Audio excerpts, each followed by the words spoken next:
बिहार के 2 जिलों में रामनवमी जुलूस के दौरान हुए बवाल को लेकर दोनों जगहों पर भारी संख्या में पुलिस बल की तैनाती की गई थी। इस मामले को लेकर एडीजी ने जानकारी दी। बिहार की सासाराम और नालंदा में हुई हिंसक घटना पूरे देश के लिए सुर्खियों में है।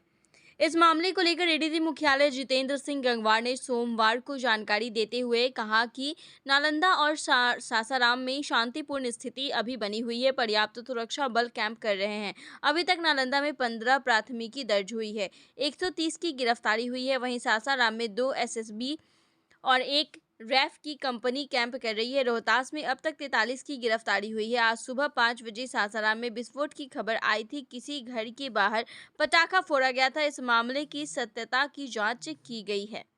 पुलिस मुख्यालय की प्रेस वार्ता में आप सभी का स्वागत है। सबसे पहले मैं नालंदा और रोहतास दोनों जिलों में वर्तमान में विधि व्यवस्था पूरी तरह शांतिपूर्ण नियंत्रण में है। जनजीवन सामान्य हो रहा है, कहीं पर कोई दिक्कत नहीं है और अद्यतन स्थिति आपको बता दी गई है। कल भी वीडियो कॉन्फ्रेंसिंग के माध्यम से बता दी गई। मैं केवल आपको ये अवगत कराना चाह रहा हूँ कि वहाँ पर्याप्त सुरक्षा बल अभी भी कैंप कर रहे हैं। जैसे कि नालंदा में बिहार विशेष सशस्त्र पुलिस की 3 कंपनी बल पहले से ही प्रतिनियुक्त था रामनवमी और पर्व त्योहार के कारण, और 100 हमारे जो लाठी बल सिपाही बिहार पुलिस में वो पहले से ही डिप्यूटेड। उसके उपरांत जब वहाँ समस्या उत्पन्न हुई तो एसएसबी की 1 कंपनी, रैफ की 2 कंपनी, आईटीबीपी की 1 कंपनी जो आज पहुंची है। उसके अलावा बिहार विशेष सशस्त्र पुलिस की 9 कंपनी ऑलरेडी वहाँ पर तैनात हैं। अन्य पुलिस पदाधिकारियों को वहाँ पर भेजा गया है। अभी तक नालंदा में 15 प्राथमिकी दर्ज हुई हैं और कुल 130 लोगों की गिरफ्तारी की गई। रोहतास जिले में बिहार विशेष सशस्त्र पुलिस की 5 कंपनियां और 200 लाठी बल पहले से ही वहाँ पर्व त्योहार और वहाँ पर जो वीआईपी प्रोग्राम था उसके मद्देनजर पहले से ही डिप्यूट की गई थी। उसके अलावा वहाँ पर 2 एसएसबी की कंपनी, 1 रैफ की कंपनी और बिहार विशेष सशस्त्र पुलिस की 1.5 कंपनी पर अभी वर्तमान में अतिरिक्त रूप से प्रतिनियुक्त कर दिया। वो वहाँ पर अभी कैंप कर रहे हैं।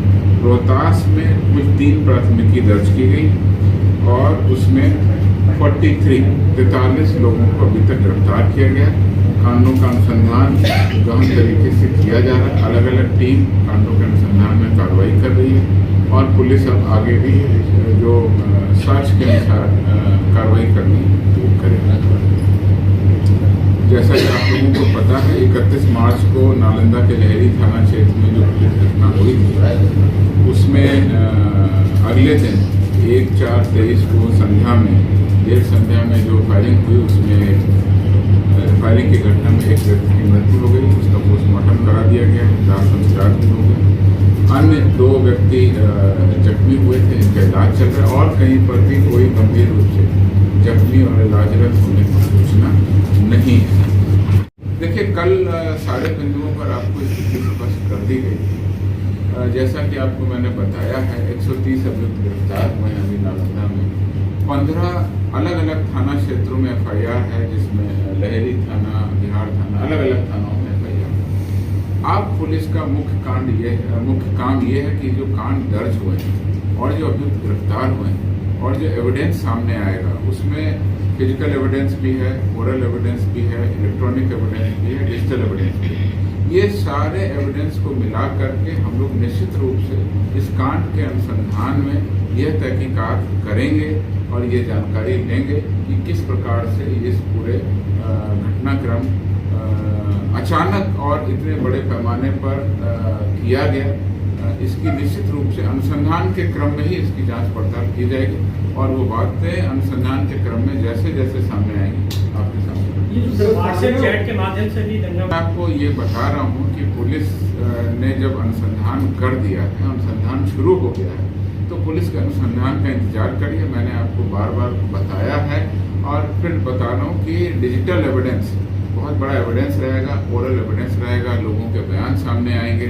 अब जब स्थिति शांतिपूर्ण हो गई है तो पुलिस कई लोगों से पूछताछ भी करेगी और पूरे घटनाक्रम को जोड़ के एक कड़ी से दूसरी कड़ी और तीसरी कड़ी अर्थात चेन ऑफ एविडेंस क्रिएट करेगी और हम लोग जो भी कार्रवाई करेंगे साक्ष्य के अनुसार कार्रवाई करेंगे। तो पूरे घटनाक्रम और घटना का पर्दाफाश अनुसंधान के क्रम में पुलिस निश्चित रूप से करेगी। सर वो डेटा मेरे पास में नहीं आया है, हम लोग ये डेटा निश्चित रूप से कलेक्ट करेंगे और कि 130 जो गिरफ्तारियां हुई हैं नालंदा में उसमें या बाकी रोहतास में भी जो गिरफ्तारी हुई 43, तो ये जो गिरफ्तारी हुई है इसमें किस तरह के लोग शामिल थे मैंने आपको बताया। जो अभियुक्त हैं उनसे आवश्यकता अनुसार रिमांड पर लेकर पूछताछ की जाएगी, किस तरह की बैकग्राउंड है, वो लोग भी ये बता सकेंगे कि उनको किसी ने क्या उकसाया था या किसके कहने पर वो इसमें पहुंचे या कैसे पहुंचे। तो पूरा घटनाक्रम अब आप एविडेंस, FIR, अरेस्टेड पर्सन के बयान, विक्टिम जो हमारे विक्टिम हैं जिनको क्षति हुई है उनके बयान और आसपास के जो हमारे बयान हैं उसके आधार पर हम लोग निश्चित रूप से कांड के अनुसंधान में आगे बढ़ेंगे। और बिहार पुलिस जब कांड के अनुसंधान में आगे बढ़ेगी, कोई नया तथ्य, कोई नया पैरामीटर सामने आएगा आपको अवगत इसमें अभियुक्तों का ये विश्लेषण नहीं है कि किसकी क्या बैकग्राउंड रही है और एज वाइज प्रोफाइल भी आपने पूछा, वो भी प्रोफाइल सामने नहीं है। वो निश्चित रूप से जिला प्रशासन के पास में होगी, मैं कलेक्ट करके आपको कई पीड़ित जो प्रशासन और स्थानीय प्रशासन निश्चित रूप से सभी को सुरक्षा दे रहे हैं, कहीं पर कोई दिक्कत नहीं है।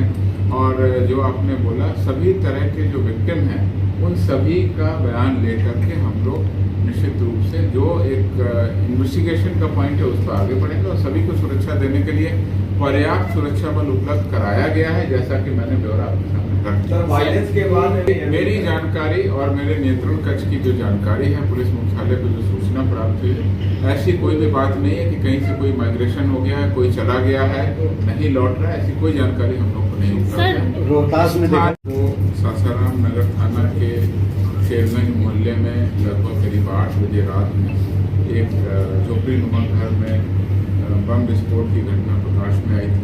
उसमें 6 व्यक्तियों के जख्मी होने की सूचना थी। उनकी चिकित्सा अभी वर्तमान में BHU बनारस में चल रही थी। इस संबंध में फॉरेंसिक जांच, घटनास्थल का निरीक्षण और अब तक के अनुसंधान से बात पता चलती है कि वो विस्फोट वहीं पर हुआ था, बाहर से कहीं से नहीं फेंका गया था और नहीं ये किसी प्रकार की सांप्रदायिक घटना है।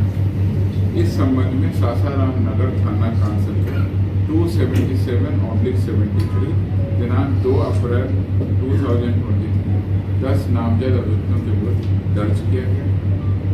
घटना का कारण ऐसा लगता है अभी तक कि आपराधिक नियत से जख्मियों के द्वारा ही बम को हैंडल किया जा रहा है। उन सभी लोगों को इलाज के बाद गिरफ्तार कर जेल भेजा जाएगा।